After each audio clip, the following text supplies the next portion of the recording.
Assalamualaikum warahmatullahi wabarakatuh. Bagi Anda yang baru pertama bergabung dengan Dewi Nurmalasari Channel, silahkan klik subscribe ya. Terima kasih. Assalamualaikum, halo, jumpa lagi dengan Dewi Nurmalasari Channel, berbagi itu indah. Kali ini akan membahas tentang sifat koligatif larutan bagian pertama, yaitu penurunan tekanan uap. Materi kelas 12 semester ganjil. Kalian sudah siap? Oke. Setelah mempelajari materi berikut, diharapkan kalian mampu menganalisis fenomena sifat koligatif larutan, yaitu penurunan tekanan uap jenuh, kenaikan titik didih, penurunan titik beku, dan tekanan osmosis. Ini adalah kompetensi dasar yang harus kalian capai. Materi yang dipelajari pada sifat koligatif larutan itu ada 4 yang seperti tadi Bu Dewi sebutkan ya. Tapi pada bagian 1 ini hanya akan membahas tentang penurunan tekanan uap.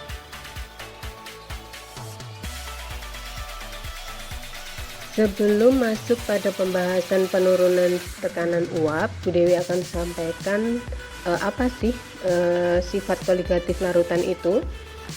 Sifat koligatif larutan itu merupakan sifat larutan yang dipengaruhi oleh jumlah partikel zat terlarut dan tidak tergantung pada sifat zat terlarut.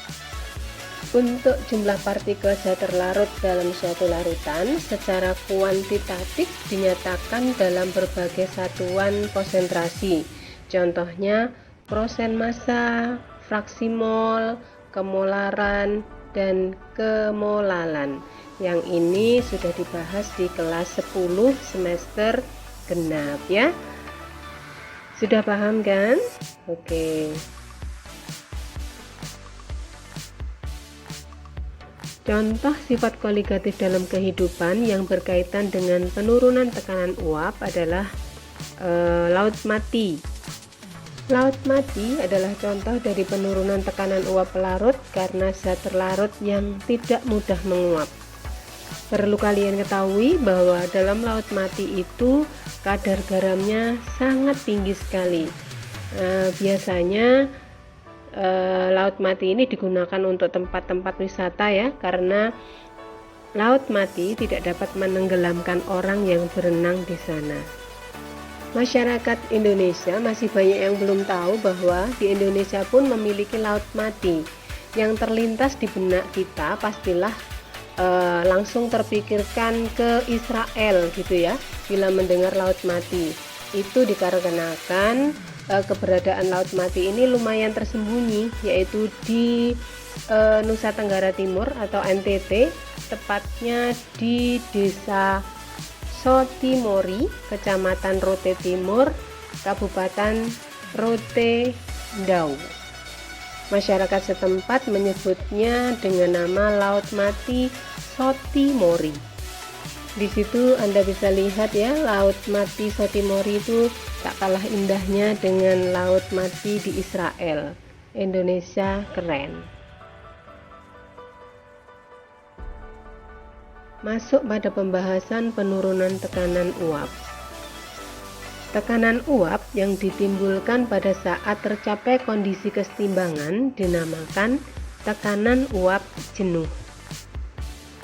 Dari hasil pengukuran data-data eksperimen, ternyata diketahui bahwa tekanan uap jenuh larutan lebih rendah daripada tekanan uap jenuh pelarut murninya.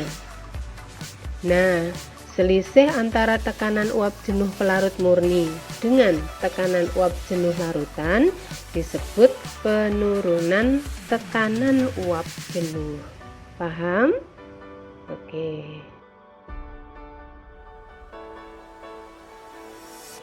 Sejak tahun 1887 sampai dengan 1888, Francis Mary Rold telah mempelajari hubungan antara tekanan uap dan konsentrasi zat terlarut. Dan Rold ini mendapatkan suatu kesimpulan bahwa Besarnya tekanan uap larutan sebanding dengan fraksi mol pelarut dan tekanan uap dari pelarut murninya. Nah, pernyataan ini dikenal dengan hukum Raoult. Rumus penurunan tekanan uap menurut Raoult, P sama dengan P0 pelarut kali X pelarut, di mana P adalah tekanan uap larutan, P0 pelarut adalah tekanan uap pelarut murni, kemudian X pelarut, X pel itu adalah fraksi mol zat pelarut.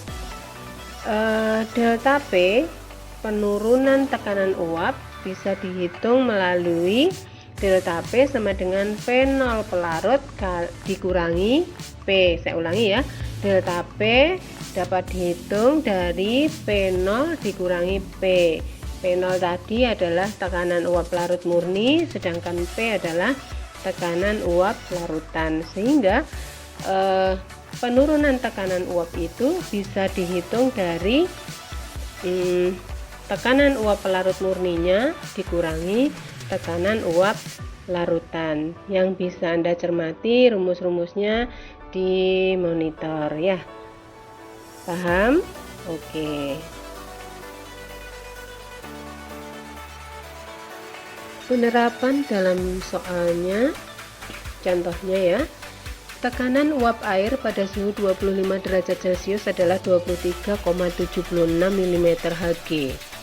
Jika pada suhu yang sama ke dalam 900 ml air ditambah urea yang MR-nya 60, tekanan uap larutan menjadi 22,84 mm Hg. Pertanyaannya, berapakah penurunan tekanan uap larutan tersebut? Dan pertanyaan kedua, berapa fraksi mol zat terlarutnya? Nah, dari soal diketahui bahwa pada suhu 25 derajat Celcius itu P0-nya atau tekanan uap murninya adalah 23,76 mm Hg. Kemudian air yang volume 90 ml ditambah dengan urea yang MR-nya 60, tekanan uap larutannya menjadi 22,84. Jadi P-nya sama dengan 22,84. Untuk pertanyaan A ditanya penurunan tekanan uap, berarti yang ditanya adalah delta P, sedangkan yang B yang ditanyakan adalah fraksi mol terlarut, berarti adalah XT. Nah, caranya sebagai berikut.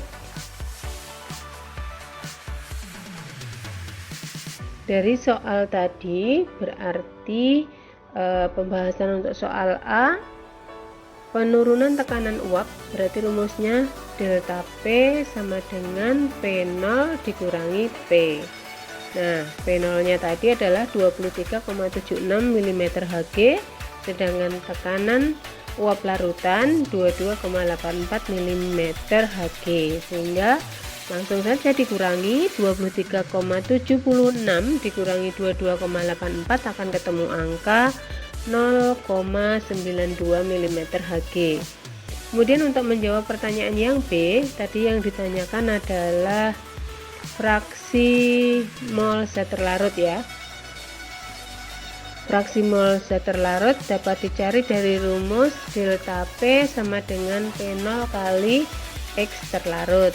Maka X terlarutnya sama dengan delta P dibagi P0. Nah, delta P nya tadi sudah dihitung 0,92 dan P0 nya tadi berapa? 23,76, sehingga akan ketemu XT atau X terlarut sama dengan 0,0387. Bisa dipahami ya? Oke.